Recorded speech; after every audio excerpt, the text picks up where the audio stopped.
ये धारावाहिक साहित्य अकादमी द्वारा पुरस्कृत उपन्यास दीवारों से पार आकाश पर आधारित है। इसे धारावाहिक का रूप देने के लिए लेखक की अनुमति से इसमें कुछ जरूरी बदलाव किए गए हैं। समाज में स्त्री के अधिकार की आवाज बुलंद करते इस धारावाहिक के पात्रों का किसी भी जाति, समुदाय, भाषा या व्यक्ति से कोई संबंध नहीं है। सोनल की अब शादी होने वाली है और उसे ये एक्टिंग वैक्टिंग सब कुछ छोड़ना पड़ेगा, कह दे उसे। बिल्कुल भी नहीं, मैं एक्टिंग नहीं छोड़ूंगी। हाँ, अगर सोनल अपने करियर में आगे बढ़ना चाहती है तो आप लोगों को उसका साथ देना ही चाहिए। जो दिकरा, तू मेहमान है इस घर की और घर के मेहमानों को घर के मामलों में बोलने का अधिकार नहीं होता।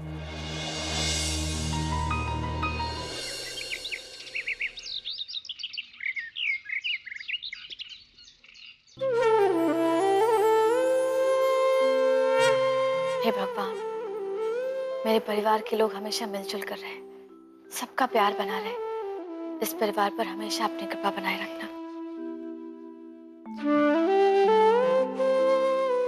वसुधा, जय श्री कृष्ण भैया। अखंड सौभाग्यवती रहो। जल्दी जल्दी रसोड़े में जाओ और व्योमेश के लिए कॉफी और नाश्ता बना दो और उसके बाद ही उसे जगाना। मैं कॉफी बना देती हूँ। भैया, एक बात कहनी थी। आज मुझे बेला के घर जाना है। अच्छा, तू पूछ रही है या बता रही है?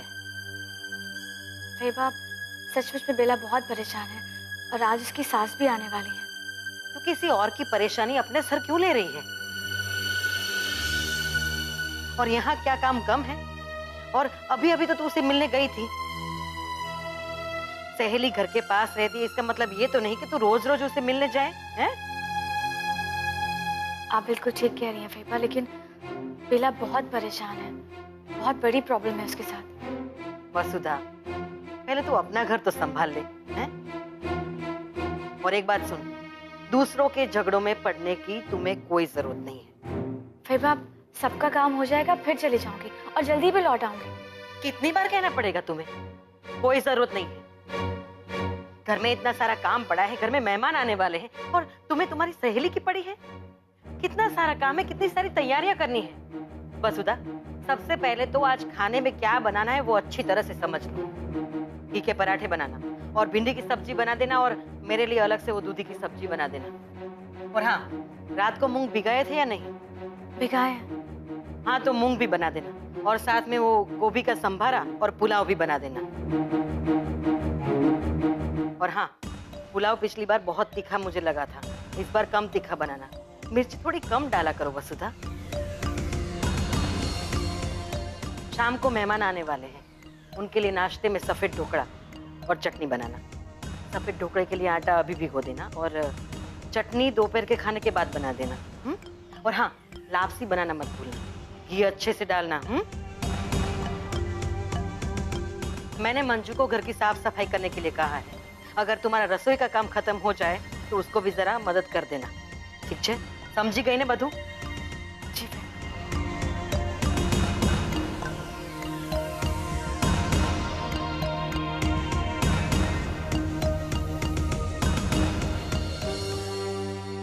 बेन रुको, एक मिनट मेरी बात सुनो। कुछ नहीं सुनना है मुझे छुटकी, और ना ही तो कुछ बोलेगी। क्यों ना बोलूं? मैं आपको इस तरह नहीं देख सकती। किस तरह नहीं देख सकती छुटकी? अरे ये मेरा घर है, मेरा परिवार है और मैं इस घर की बहू हूँ। इसका मतलब ये तो नहीं कि इन लोगों ने आपको खरीद लिया है। छुटकी, क्या बोले जा रही है तू? बेन, आप ये सब क्यों सहन कर रही हो? क्या सहन कर रही हूँ? क्या बोले जा रही है तू?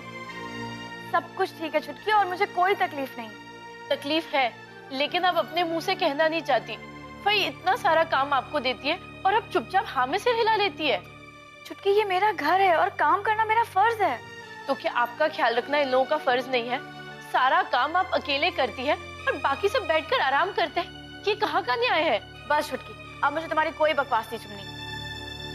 मुझे बहुत काम है, बाद में बात करें। अकेले आप इतना काम क्यों कर रही है बेन? आप काम वाली नहीं है, बहू है इस घर की। छुटकी, तुम्हें मेरे घर के मामले में पड़ने की कोई जरूरत नहीं है। 4 दिन के लिए आई हो, चुपचाप रहो। मैं आपकी तरह चुप नहीं रह सकती। फहीबा को ये जरा सा भी एहसास नहीं कि इतना सारा काम आप अकेले कैसे करेंगी। आपने बेला के यहाँ जाने के लिए बोला तो उन्होंने साफ इनकार कर दिया। क्या आप इन लोगों की गुलाम है? छुटकी, अगर तू चुप नहीं हुई ना तो मैं तुझसे बात तक नहीं करूँ। मत करना बात, लेकिन ये क्या तरीका हुआ घर की बहू से ऐसे काम करवाने का? क्या हुआ छुटकी? फई को बेन की जरा सी भी परवाह नहीं है। छुटकी बस, मेहरबानी करके चुप हो जाओ। बात क्या है?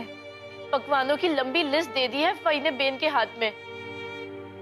और सिर्फ किचन का काम थोड़ी है, घर का बाकी सारा काम भी बेन के सिर पर ही है।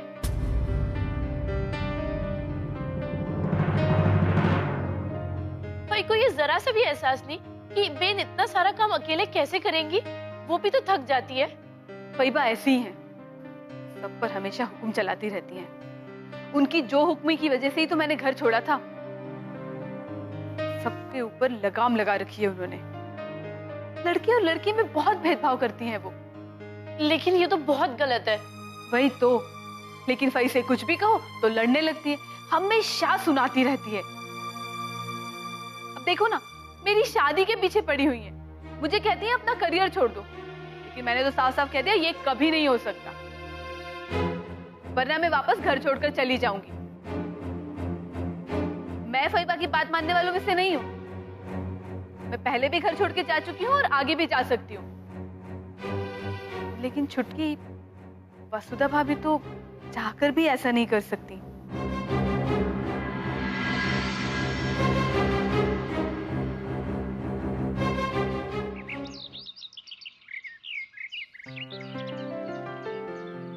मम्मी जी, चाय नाश्ता कर लीजिए। शक्कर कम डालिए ना चाय में। जी मम्मी जी, और खमण में नमक भी कम है।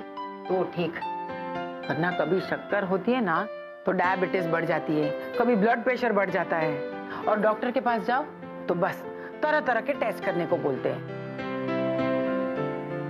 कभी कभी तो मैं परेशान हो जाती हूँ, जितनी दवाइयाँ उतनी बीमारियाँ। डायबिटीज और ब्लड प्रेशर चेक करने से पता चलता है कि शुगर कितना बड़ा है और बीपी कितना कंट्रोल में है। खबर छे हवे, आजकल की बहू है ना, बस थोड़ा बहुत पढ़ लिया तो अपने आप को आधा डॉक्टर समझने लगती। मम्मी जी, मैं तो आपकी सेहत के लिए कह रही हूँ। मेरी सेहत का छोड़, निशांत की सेहत का ध्यान रख। देखा नहीं कितना सूख गया है वो। मम्मी जी, मैं निशांत का कितना भी ख्याल रखूं, उससे मेरी कोई परवाह नहीं। उल्टा सोचेगी ना तो घर में झगड़े ही होंगे। मम्मी जी, झगड़े मेरे डांस को लेकर होते हैं। निशांत को मेरा डांस करना बिल्कुल नहीं पसंद। शादी से पहले तो निशांत मेरे डांस को लेकर बहुत ही पॉजिटिव थे, लेकिन शादी के बाद अब तो वो बिल्कुल ही नहीं चाहते कि मैं डांस करूं। मैं तो जानती ही थी एक दिन ऐसा आने वाला है, जब दो कलाकार एक साथ रहते हो तो हम तो टकराना ही है।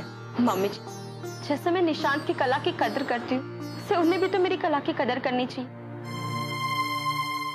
मैं उन्हें उनके हर काम में सपोर्ट करती हूँ, पर वो मेरे डांस के नाम से ही उनका वलन बदल जाता है। अब तो मैं घर में प्रैक्टिस करती हूँ, वो भी उन्हें पसंद नहीं है। इसीलिए मैं तुम दोनों की शादी के खिलाफ थी। तुम दोनों के सपने इतने बड़े हैं कि आपस में टकराव होना ही है। अरे घर गृहस्थी चलाना कोई बच्चों का खेल नहीं है। तुम आजकल के बच्चे एक दूसरे को देखा, प्यार हो गया, शादी कर ली, लेकिन दूर की तो तुम सोचते ही नहीं हो। घर गृहस्थी समझदारी से चलती है, ऐसे वैसे नहीं। आप बिल्कुल सही कह रहे हैं मम्मी जी, लेकिन समझदारी सिर्फ एक ही निभाए तो कैसे होगा?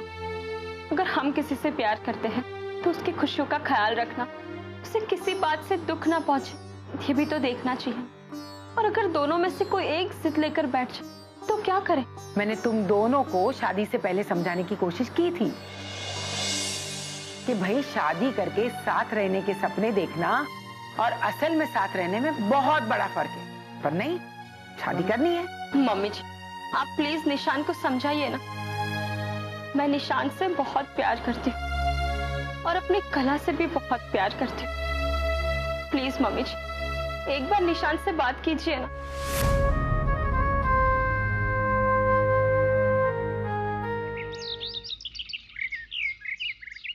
नहीं काका, आज तो मेरा ऑफिस में आना मुश्किल है।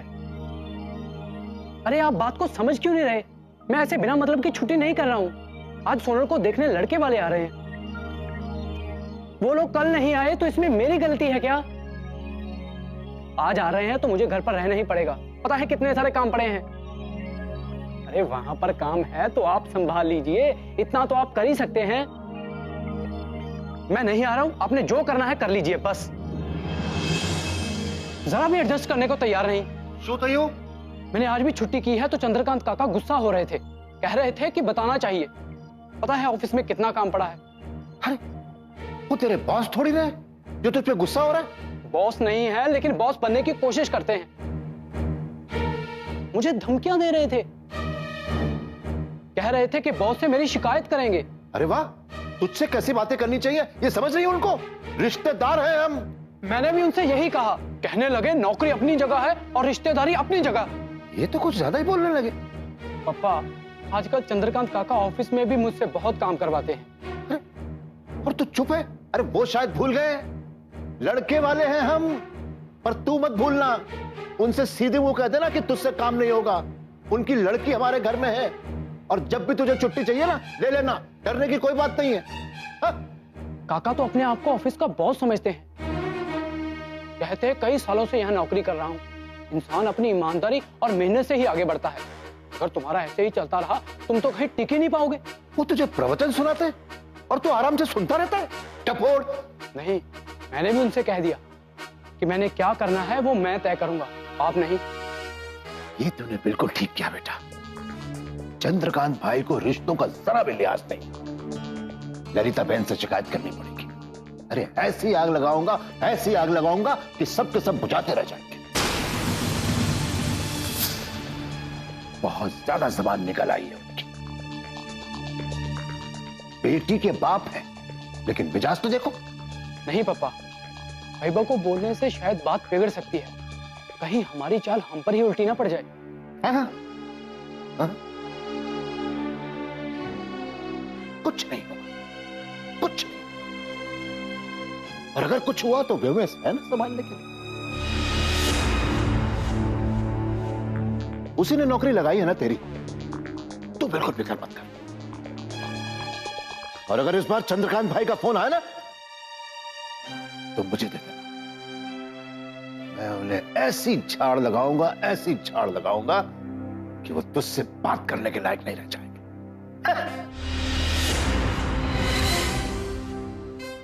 पता है छुटकी, एक दिन सीरियल में मेरा रोटियां बनाने का सीन था। तो क्या तुमने सच में रोटियां बनाई? नहीं नहीं, मुझे तो आटा गूंदना भी नहीं आता। रोटियां तो बहुत दूर की बात है। तो फिर क्या किया? फिर क्या, उन लोगों ने सब मैनेज करके रखा हुआ था।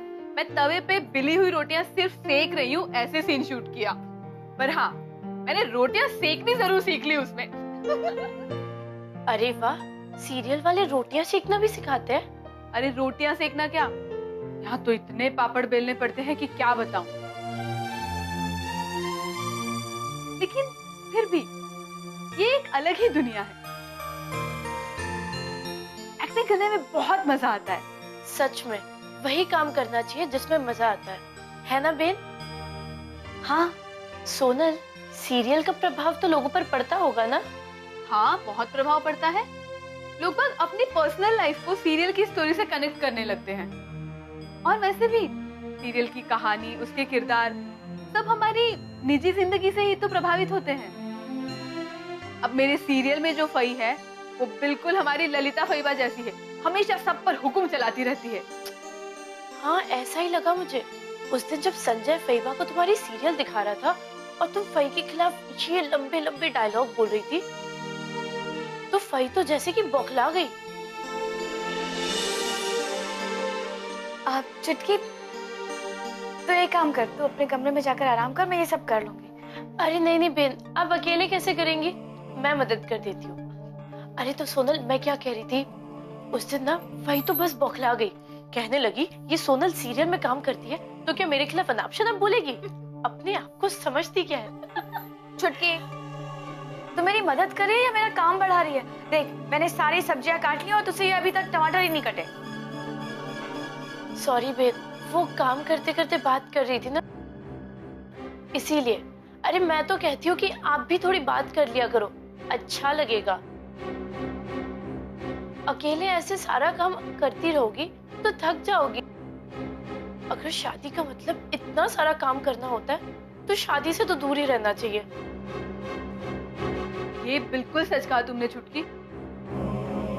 मैं भी शादी वादी नहीं करना चाहती, पर ये फईबा है ना, पीछे ही पड़ी हुई है। किसी के पीछे पड़ने से क्या होता है? हमारी भी तो अपनी सोच है ना। वही के जैसी हुक्म चलाने वाली तो बहुत सारी सास है, लेकिन सारी बहुएं दब के ही रहे ऐसा भी तो नहीं होता ना। कुछ बहुएं होती हैं जो आके घर की परंपराओं को, रीति रिवाजों को एकदम बदल के रख देती हैं। लेकिन भाभी, आपने तो खुद को ही बदल लिया। और नहीं तो क्या।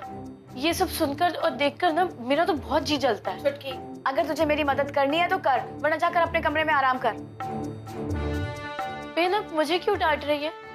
मैं तो जो सच है वही कह रही हूँ ना।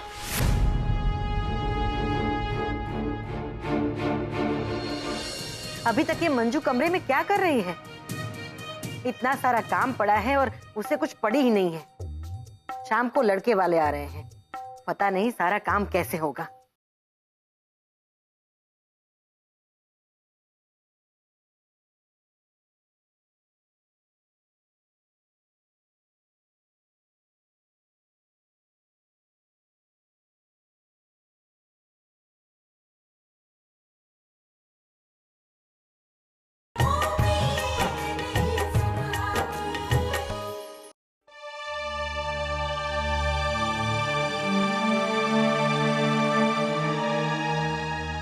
फईबा, आप ये क्या कर रही हैं? ये काम आप क्यों कर रही हैं? अरे बेटा, कुछ नहीं है, बस मैं कपड़े सुखाने जा रही थी। अरे पर आपको ये करने की क्या जरूरत है? आइए आइए बैठिए। अरे पर चलिए कपड़े- आइए फईबा, आइए, आप शांति से बैठिए। आइए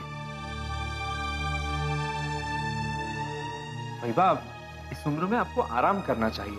घर में इतने सारे लोग हैं ना। वसुधा कहाँ है? बेटा वो तो रसोड़े में है। ठीक है फईबा, तो वसुधा से कह दो कि रसोई खत्म करने के बाद ये काम वो कर लेगी। बेटा वसुधा कितना काम करेगी? सुबह से वो रसोड़े में है, और ऊपर से जब शाम को मेहमान आएंगे तो उनके खाने की व्यवस्था भी वसुधा को ही करनी है। फईबा, वसुधा इस घर की बहू है, आपको आराम देना उसका फर्ज है।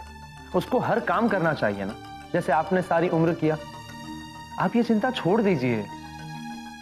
जो दिख रहा, घर संभालना कोई खाने का खेल नहीं है। छोटी छोटी चीजों का ध्यान रखना पड़ता है, और वसुधा बहू तो अभी नहीं है। घर संभालने के लिए उसे हमें थोड़ा तो वक्त देना ही पड़ेगा, है ना? जय श्री कृष्ण फईबा। जय श्री कृष्ण। जय श्री कृष्ण भाई। जय श्री कृष्ण। संजय, तू अभी तक ऑफिस नहीं गया? नहीं फईबा, वो थोड़ा तबीयत ठीक नहीं लग रही। क्या हुआ? बुखार है?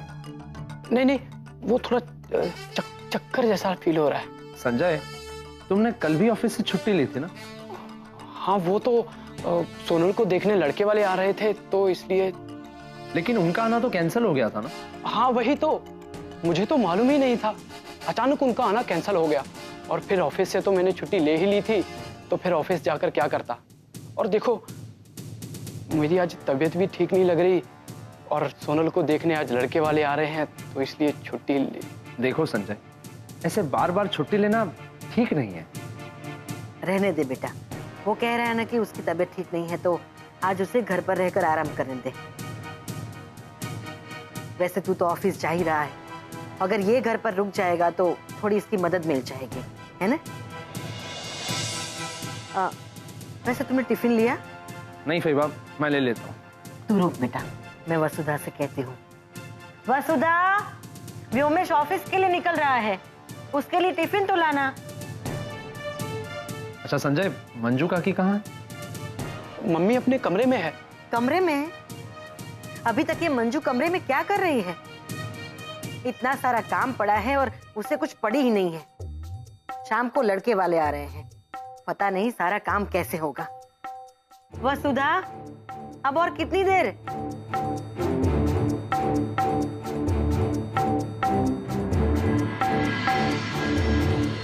ये मोटी बहन ना कभी भी पलट जाती है, पता ही नहीं चलता। अभी बाहर बैठी हुई थी सोनल के साथ, तो उसको कहने लगी कि तुझे काम करने की जरूरत ही नहीं। हाय हाय, ऐसा कहा मोटी बहन ने?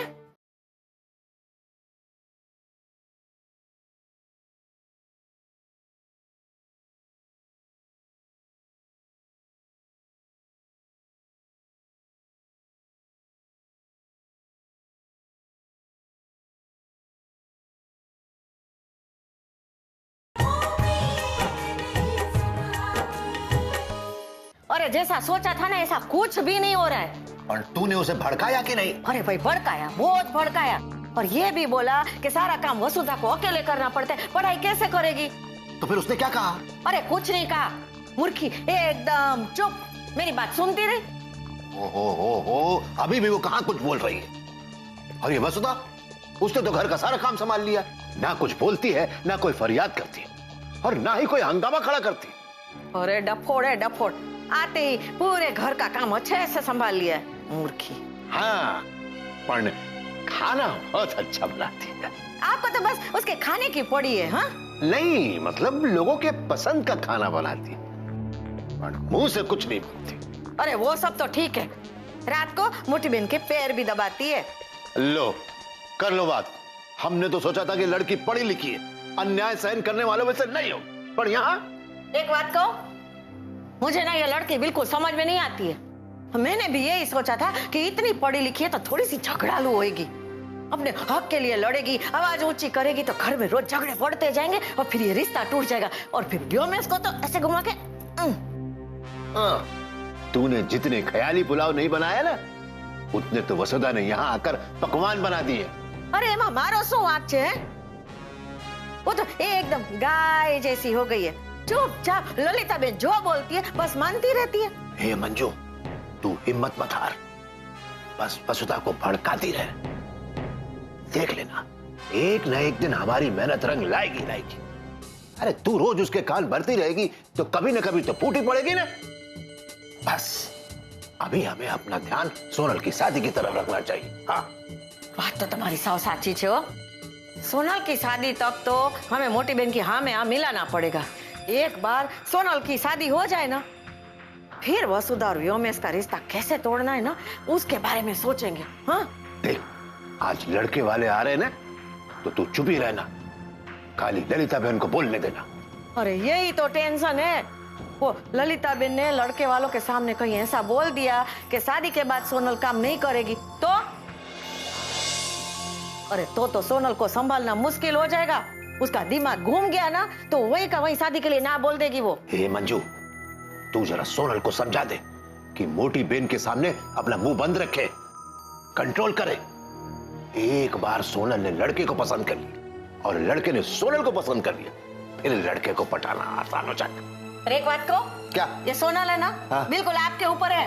कैसे? वैसा ही गरम मगज, एकदम जिद्दी, किसी की भी सुनती नहीं है वो। एक बार उसको बात पसंद नहीं आई ना तो वही का वही रिश्ते के लिए ना बोल देगी। और आपने ही बोला था ना कि मोटी बहन ने पंडित जी को बोला है कि ऐसा लड़का ढूंढे जिसको सोनल के काम करने से कोई प्रॉब्लम ना हो। ये मोटी बहन ना कभी भी पलट जाती है, पता ही नहीं चलता। अभी बाहर बैठी हुई थी सोनल के साथ, तो उसको कहने लगी कि तुझे काम करने की जरूरत ही नहीं। हाय हाय, ऐसा कहा मोटी बहन ने?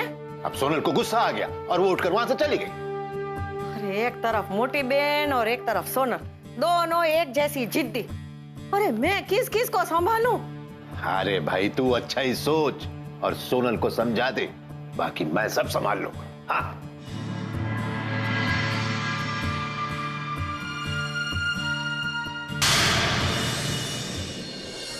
अचानक बहुत फिक्र होने लगी है आपको अपने बड़ी बेटी की। इतना प्यार क्यों मम्मी? क्या कह रही है चुटकी? आपने और पप्पा ने ही मिलकर बेन की शादी तय की थी ना मम्मी। आपने बेन की शादी करवा के बहुत बड़ी गलती की है। कैसी गलती? एक ही बात बार बार तुम्हें क्यों समझानी पड़ रही है? विभा पूरा दिन तो काम कर रही थी, थोड़ा सा बैठ लिया तो क्या हो गया? वाह भाई वाह, अब तू भी मुझे सवाल करने लगी।